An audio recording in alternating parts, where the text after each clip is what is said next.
Assalamualaikum warahmatullahi wabarakatuh. Terima kasih. Baiklah, sebelum saya membahas semuanya, pertama-tama saya akan memperkenalkan diri. Nama saya Devi Ramadhani, Stambuk F11111918. Baiklah, untuk lebih lanjutnya lagi, saya akan membahas presentasi ini yang berjudul Definisi Kesehatan Keselamatan Kerja Konstruksi.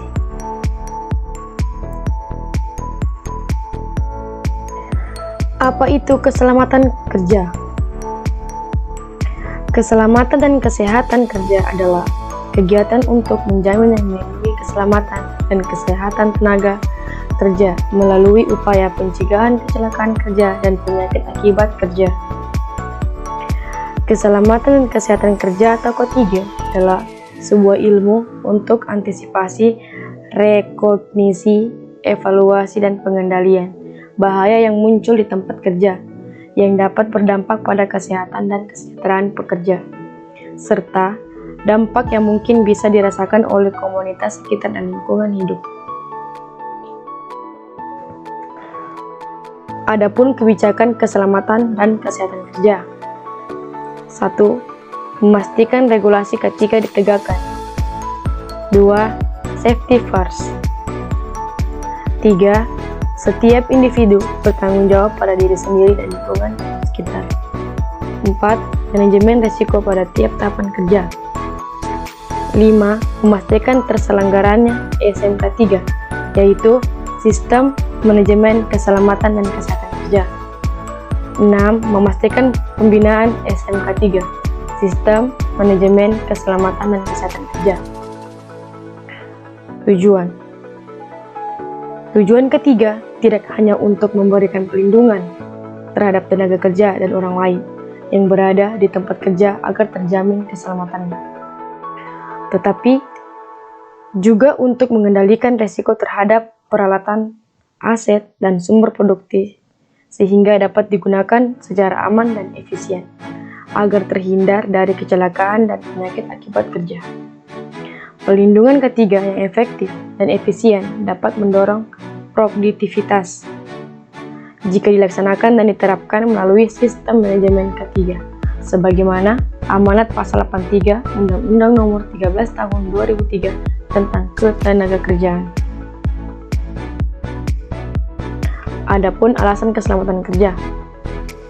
Yang pertama itu moral. Manusia merupakan termulia di dunia. Oleh karena itu, sepatutnya manusia memperoleh perlakuan yang terhormat dalam organisasi. 2. Hukum. Undang-undang Ketenagakerjaan merupakan jaminan bagi setiap pekerja untuk menghadapi risiko kerja yang dihadapi yang ditimbulkan pekerjaan. Ketiga itu ekonomi. Alasan ekonomi akan dialami oleh banyak perusahaan karena mengeluarkan biaya-biaya yang tidak sedikit jumlahnya akibat kecelakaan kerja yang dialami pekerja. Adapun jenis-jenis bahaya sebagai berikut. Pertama, bahaya nyata.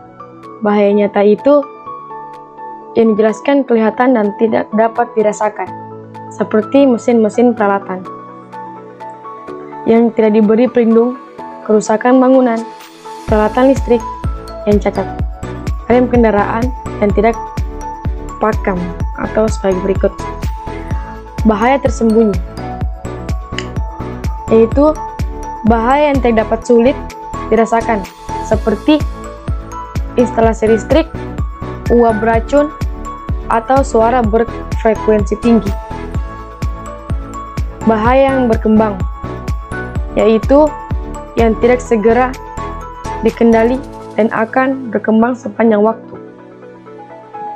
Misalnya, pemakaian ban karet pada mobil, kren, kabel baja yang kawatnya mulai putus-putus, suara bising yang menyebabkan tuli, kulit tubuh terkena larutan kimia yang bisa menyebabkan sakit kulit, dan sebagai berikut.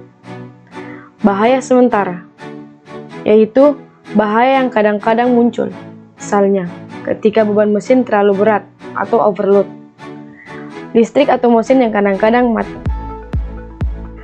Adapun contoh saat pekerjaan dilakukan, ini pekerjaan ketika bekerja di ruang bawah tanah. Dapat kita lihat bahwa sebelum kita melakukan pekerja di bawah ruang tanah, pasti kita harus ada ventilasi udara agar bisa masuk udara ke dalam, dan juga harus membawa alat komunikasi saat bekerja di bawah tanah. Dan kita dapat lihat juga ini gambar fasilitas K3 dan APD kita harus lengkap pakai. Dan juga pemasangan instalasi listrik itu, kita lihat gambarnya ini dan mempunyai identifikasi bahaya. Yang pertama itu ujung besi mencuat, terjatuh, tertusuk, tergencet, terpleset, tersengat listrik, anyaman besi roboh. Pengendalian resiko itu pertama, ujung-ujung besi tertutup. Beri papan untuk jalan akses. Gunakan APD yang sesuai. Pasangan instalasi listrik dengan benar. Beri topangan atau stud atau striker. Jadi, ini kenapa bisa ambruk seperti gambar di atas? Karena struktur bawahnya tidak kuat.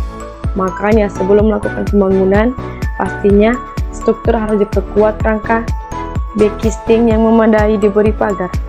Pakai harness jaringan pengaman. Instalasi harus standar juga, agar jalan akses ujung bisa ditutup.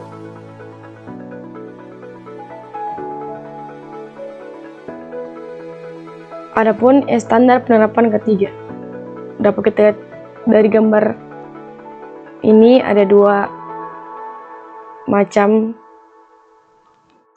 yaitu standar APD untuk pekerja dan APD bekerja di ketinggian. Adapun rambu-rambu K3, yaitu ada larangan, peringatan, wajib, himbauan, dan kita harus melakukan